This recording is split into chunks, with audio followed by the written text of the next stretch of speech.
لا الہ الا اللہ محمد رسول اللہ ادب سے کہے گا، ہاتھ چوم کے کہے گا، کھڑا ہو کے کہے گا، محبت سے کہے گا۔ جب آپ اہل علم سے پوچھیں گے ایمان کیا ہے، وہ کہتے ہیں تصدیق ما جاء بہ النبی صلی اللہ علیہ وسلم۔ حضرت رسول اللہ صلی اللہ علیہ وسلم جو لے کر کے آئے ہیں، ہم نے جنت نہیں دیکھی، جہنم نہیں دیکھی، آخرت نہیں دیکھی، پلسرات نہیں دیکھی، اور بہت ساری وہ مغیبات جس پر صرف نبی مطلع ہے اور اللہ نے اپنے نبی کو بتایا ہے، ہمارے نبی نے فرما دیا، ہم نے مان لیا۔ ہمارا یہ عقیدہ ہے، ہمارے ہاتھ کی ہوئی غلط ہو سکتی ہے، اپنے کانوں کی سنی ہوئی غلط ہو سکتی ہے، اپنے آنکھوں سے دیکھی ہوئی غلط ہو سکتی ہے، اپنے زبان سے کہی ہوئی غلط ہو سکتی ہے، دو چار کا فلسفہ غلط ہو سکتا ہے، آپ رات میں بیٹھے ہیں یہ بات غلط ہو سکتی ہے، کوئی اسے دن کہہ سکتا ہے، مگر محمد رسول اللہ صلی اللہ علیہ وسلم کی کوئی بات غلط نہیں ہو سکتی۔ بات کی تو بات ہے، بات مشکل سے بات ہوتی ہے، بات ہر بات کو نہیں کہتے، آپ کا کوئی اشارہ بھی خطا نہیں ہو سکتا، آپ اشارہ کرتے ہیں تو ڈوبا ہوا سورج واپس آ جاتا ہے، آپ اشارہ کرتے ہیں چاند کے ٹکڑے ہو جاتے ہیں۔ ایک تو نہیں، سینکڑوں معجزات ہیں جنہوں نے اس زمانے کے کڑے سے کڑے، پختہ سے پختہ کفار کے دلوں کو نرم کر دیا، اور آپ کے معجزات دیکھ کر کے وہ اسلام میں داخل ہو گئے، کیونکہ وہ چیزیں خدا کے علاوہ کسی انسان سے ممکن ہی نہیں تھی۔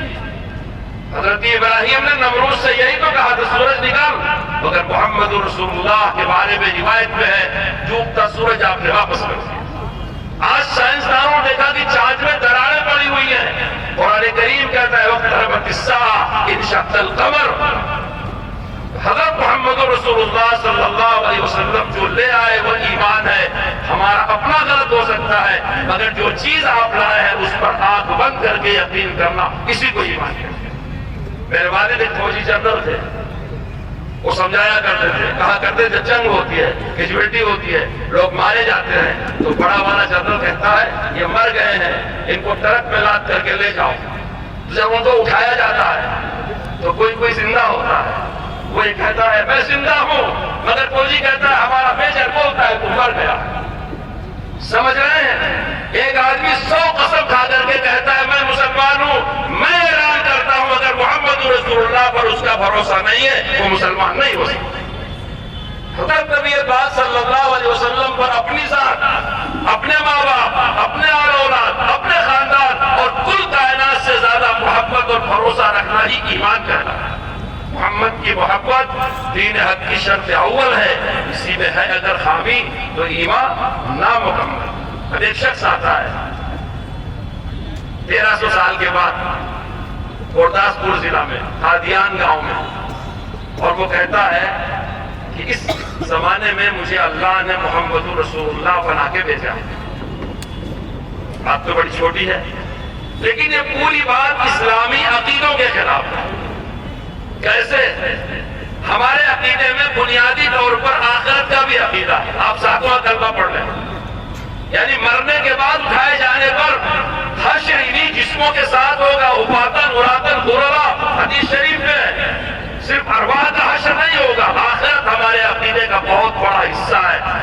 وہ آدمی یہ کہتا ہے کہ محمد رسول اللہ مکے میں پیدا ہوئے تھے، اب 1300 سال کے بعد قادیان میں پیدا ہوئے، یعنی اس نے ایک اسلامی عقیدہ آخرت کا انکار کر کے حلول اور تناسخ، آواگمن کہ مرنے کے بعد دوبارہ کوئی پیدا ہو سکتا۔ میں کہا کرتا ہوں اس زمانے میں کوئی کچھ لوگ آئیں اور کہیں ہندوستان کا دستور ہم نے ہی بنایا تھا، آج کے 70 سال پہلے ہم زندہ ہو کر کے آئے بدلنا چاہتے ہیں۔ کوئی پیدا ہو کہ صاحب آپ کے پاس یہ کچھ ہم آپ کے دادا پردادا سے پیدا ہوئے ہیں، ہمارا حق کوئی مارے گا؟ اسلام میں تناسب نہیں ہے، حلول نہیں ہے۔ ایک انسان جو چلا گیا وہ اپنی آخرت میں چلا گیا، دوبارہ کسی بھی شکل میں وہ پیدا نہیں ہو سکتا۔ تو مرزا غلام محمد قادیانی کا یہ کہنا کہ ہم محمد بن کے دوبارہ پیدا ہوئے ہیں، پہلی بعثت سے محمد تھے اب وہ احمد ہیں، ان کا یقین ہے یہ۔ کیا مسلمان اس بات کو مانے گا؟ کیا کسی مسلمان کمزور سے کمزور مسلمان کے دل میں کیا یہ بات کبھی شک اور وہم کی طرح گزر سکتی ہے کہ یہ محمد رسول اللہ جیسا ہو سکتا ہے؟